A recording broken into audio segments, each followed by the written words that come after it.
Hello friends, myself Praveen Singh. I have come once again at your service, Jupiter@79. We are going to discuss about square root, वर्गमूल। दोस्तों, वर्गमूल क्या होता है उसके बारे में आज हम चर्चा करते हैं, ठीक है। तो काफ़ी लंबे समय के बाद आज मैं फिर आपकी सेवा में उपस्थित हूँ। इसके लिए मैं आपसे क्षमा चाहूँगा, लेकिन अब बीच बीच में आपको वीडियो मिलता रहेगा।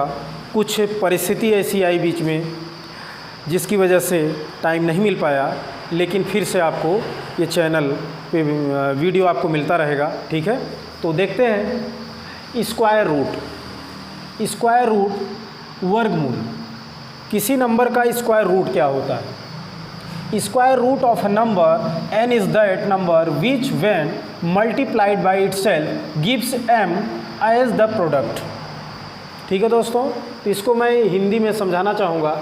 स्क्वायर रूट किसी नंबर का जैसे n स्क्वायर रूट है, n को अगर किसी उसी नंबर से n में मल्टीप्लाई करते हैं तो उसका जो गुणनफल आता है वो क्या आता है? m आता है। इसका मतलब क्या हुआ? m का है। सो इसलिए n is square root of m and m is called square of n। n जो है m का स्क्वायर रूट है और m n का स्क्वायर है। समझ सकते हैं? m का स्क्वायर रूट n है और n का स्क्वायर m है। n का स्क्वायर m है, n को n से मल्टीप्लाई करेंगे तो m आता है। n को n से मल्टीप्लाई करेंगे तो m आता है। तो इसका मतलब n का स्क्वायर m हुआ और m का स्क्वायर रूट n है। इसको x y में भी कर सकते हैं, जैसे x into X is equal to Y. तो x का स्क्वायर y हुआ और y का स्क्वायर रूट x हुआ, ठीक है। तो इसको अगर y का स्क्वायर निकालना हुआ तो ये स्क्वायर रूट का साइन होता है। स्क्वायर रूट का यह साइन है, तो इसको अगर y का स्क्वायर रूट निकालना है तो इसको ऐसा करें, under root y is equal to करने जाएंगे तो x into X is equal to square root इसका x आया, y का स्क्वायर रूट x आया। अगर x का स्क्वायर निकालना हुआ तो x इंटू एक्स करेंगे तब y आएगा, ठीक है दोस्तों। तो मैं समझता हूँ कि आपको समझ में आ गया होगा। There are two methods to find of any numbers square root. किसी भी नंबर का स्क्वायर रूट मालूम करने के लिए, फाइंड करने के लिए दो मेथड जो बहुत ही पॉपुलर हैं, वो है आपके सामने prime factorisation method and B long division method, और दूसरा जो है long division method. Square root निकालने का और भी मेथड है, लेकिन यही जो दो तरीका है वो सबसे पॉपुलर है, ठीक है। तो इसको मैं आशा करता हूँ कि आप लोग अगर नोट करना चाहें तो नोट कर सकते हैं, ठीक है। इसको देख लीजिए। इसके बाद मैं कुछ एग्जाम्पल पेश करता हूँ आपके सामने जो इसके आगे है।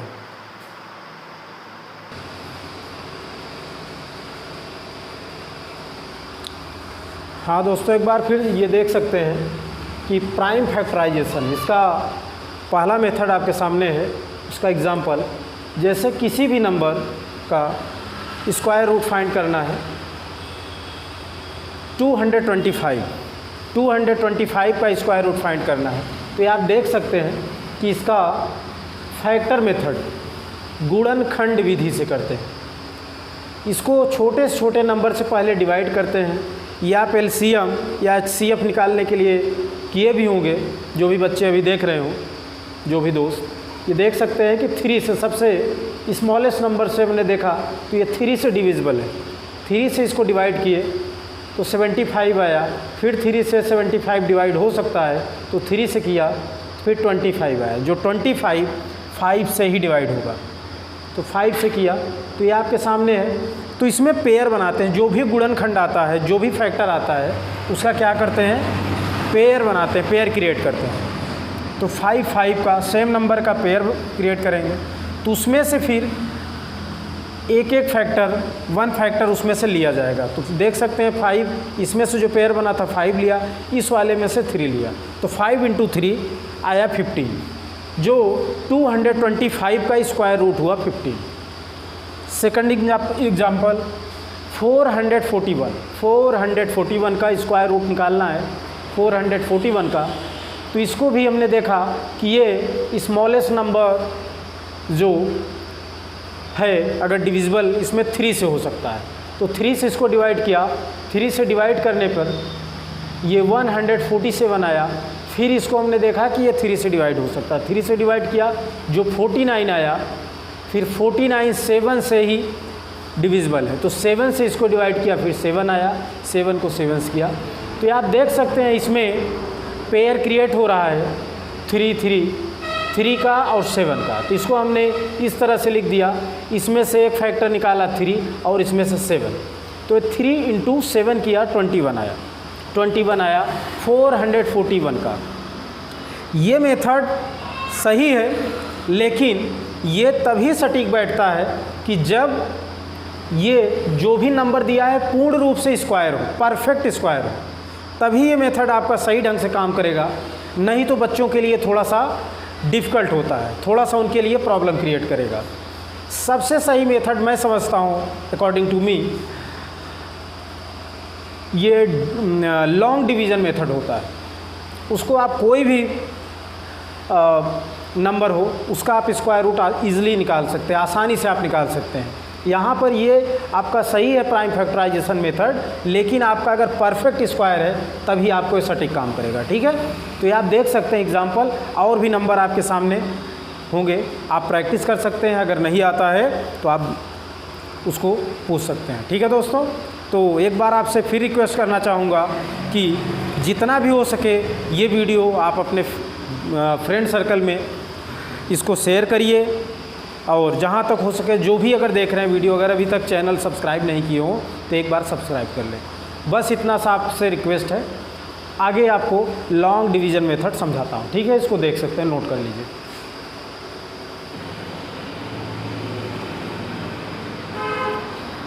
ठीक है दोस्तों, इसके आगे आप देख सकते हैं लॉन्ग डिवीज़न मेथड। जो लॉन्ग डिवीज़न मेथड का एग्जांपल कैसे स्क्वायर रूट फाइंड करते हैं, जिसमें दिया हुआ है नंबर 1 441 का स्क्वायर रूट फाइंड करना है। तो इसमें आप देखिएगा, इसमें सबसे पहले राइट हैंड साइड से, मतलब यूनिट की तरफ, यूनिट जो वंस के प्लेस से इसका पेयर क्रिएट करते हैं। तो इसमें 1 4 का पेयर क्रिएट हो जाएगा, लेकिन 4 का पेयर नहीं बन पाएगा, तो कोई बात नहीं।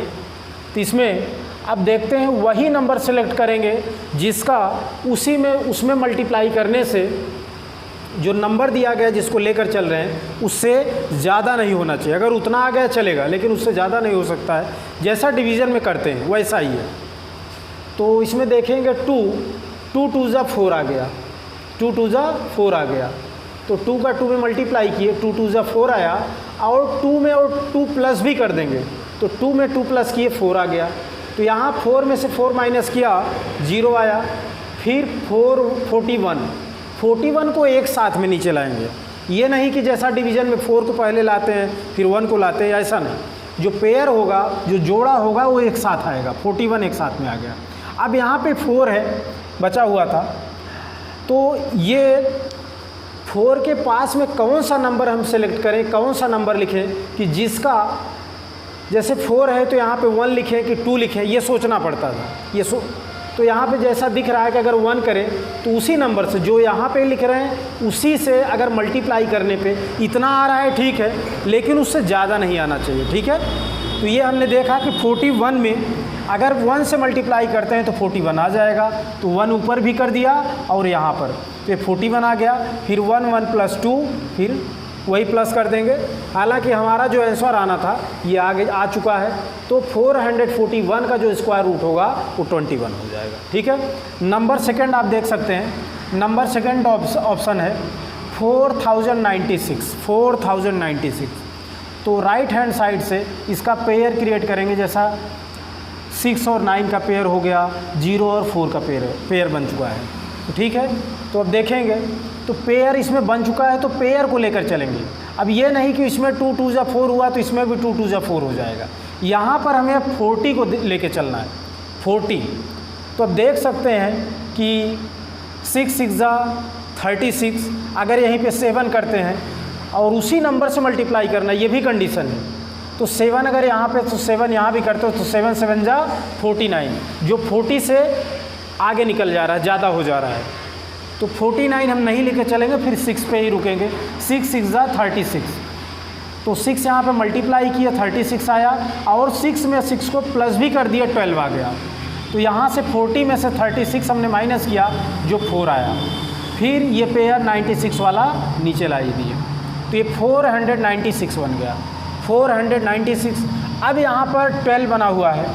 अब ये कंडीशन हमारे सामने है कि यहाँ पे 12 के पास में कौन सा नंबर हम सेलेक्ट करें कि जिसका आपस में मल्टीप्लाई करने पर उसी नंबर से, अगर यहाँ 4 लिख दिए तो 124 बन गया। अब 4 का मल्टीप्लाई करने पे इतना आता है कि नहीं। अब आपको ये नहीं समझ में आ रहा है तो कहीं आप इसको रफ में कर सकते हैं, इसको रफ में भी सॉल्व कर सकते हैं बच्चों, जो आपके यहाँ पे देख सकते हैं। अगर सामने नहीं आ रहा है यहाँ पे तो आप उसको समझ में तो 1 या 2 बार आप मल्टीप्लाई करके भी देख सकते हैं, ठीक है। तो यहाँ पे देख सकते हैं 4 से हमने किया तो ये पूरा आ गया, तो ठीक है। तो 4 यहाँ पे ऊपर लिख दिया और 4 से मल्टीप्लाई करने 496 आ गया 124 में, ठीक। तो इसको हमारा आंसर आ चुका है जो 64 है। 4096 का स्क्वायर रूट 64 है। थर्ड एग्जाम्पल देख सकते हैं, ये है 99,800।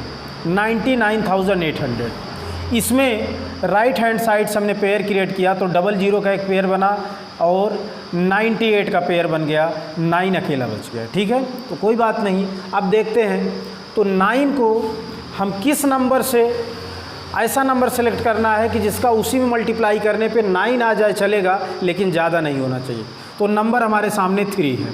3 का अगर हम 3 में मल्टीप्लाई करते हैं तो आ जाता है 9, तो जो हमारे लिए ठीक है।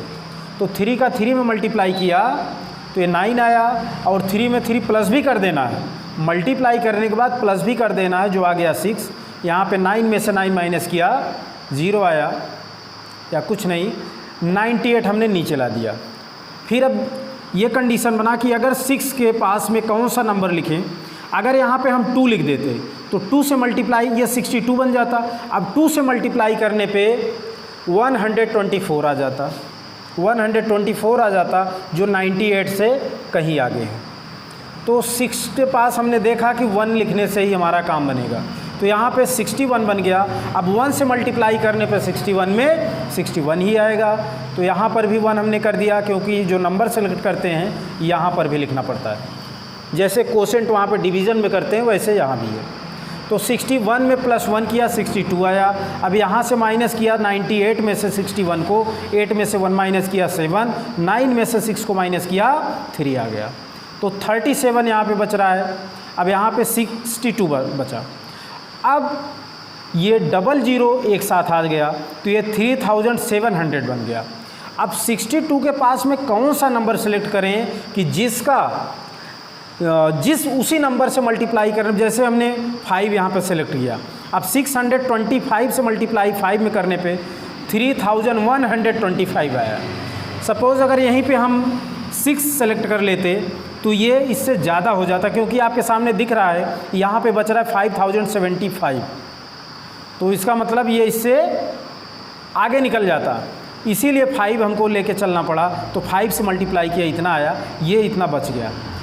ये अभी थोड़ी देर पहले हमने आपसे बोला था कि लॉन्ग डिवीज़न मेथड सबसे सही रहता है, क्योंकि कभी कभी अगर ये स्क्वायर नहीं है, कोई नंबर पूर्ण रूप से स्क्वायर नहीं है, तो हमारे सामने प्रॉब्लम आ जाता है, कन्फ्यूजन पैदा करता है कि ये आया क्यों नहीं, क्योंकि हम फैक्टर उसका निकालते रहते हैं, फिर प्रॉब्लम करता है, लास्ट में उसका पेयर नहीं बनता है, तो फिर उतना फिर भी छोड़ना पड़ता है। इसमें ये डिवीज़न वाला मेथड जो है ये सबसे सही रहता है मेरे समझ से।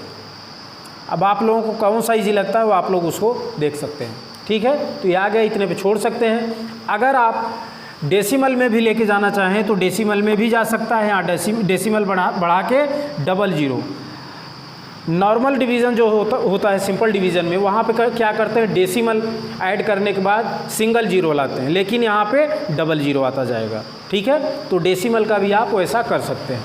अगर इसमें दिया रहे कि हाँ 1 प्लेस 2 प्लेस डेसिमल निकालिए, तो आप उसको भी कर सकते हैं। ठीक है, नंबर 4 वाला ऑप्शन आप देख सकते हैं, ये 9801, इसका स्क्वायर रूट फाइंड करना है। तो इसमें राइट हैंड साइड से पेयर क्रिएट किए, 0 1 का एक पेयर बन गया, दूसरा 9 8 का बन गया। तो इसमें अब 9 8 का बन गया। यहाँ आप देख सकते हैं कि अकेले 9 को हम लेके नहीं चल सकते, जबकि 3 3 जा 9 होता है, यह आपने पहले भी देख लिया है। लेकिन यहाँ पर ये थर्ड वाले एग्जाम्पल में आपने देखा, लेकिन 4th एग्जाम्पल में आप देख सकते हैं कि 98 को लेके चलना पड़ेगा, क्योंकि इसका पेयर बना हुआ है। तो इसमें देख रहे हैं कि 9 9 जा 81, भाई 10 10 जा 100 हो जाएगा, वो तो लेके नहीं चल सकते। तो 9 9 जा हम मैक्सिमम लेके गए, 9 9 जा 81 आया, 9 + 9 किए 18 आया। यहाँ पे 81 98 में से 81 को माइनस किए 17 आया। फिर यहाँ पर देख सकते हैं 17 आया, तो इधर भी 9 बढ़ा देना है। फिर उसके पास में ये पेयर उतारते हैं नीचे 0 1, तो ये बन गया 1701 बन गया। अब 18 के पास में कौन सा नंबर सेलेक्ट करें कि 1701 से ज़्यादा नहीं होना चाहिए, इतना आ जाए चलेगा, 1701 आ जाए ये चल जाएगा, लेकिन ज़्यादा नहीं होना चाहिए। तो इसमें आप देख सकते हैं कि हमने 9 सेलेक्ट किया। 9 करने पे, क्योंकि मल्टीप्लाई 9 का अगर 189 में करते हैं, 9 से मल्टीप्लाई भी करना है, ये नहीं कि यहाँ किसी और नंबर से कर दें। जो नंबर आप यहाँ सेलेक्ट करते हैं उसी नंबर से मल्टीप्लाई करना है, ये हमेशा आपको याद रखना है। ठीक है दोस्तों, तो मैं आशा करता हूँ कि आपको अच्छे से समझ में आ रहा है।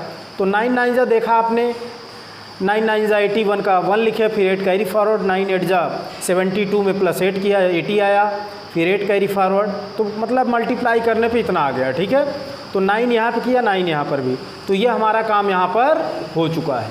ठीक है, तो आप देख सकते हैं ये अब 9801 का स्क्वायर रूट क्या आया, 99 आया।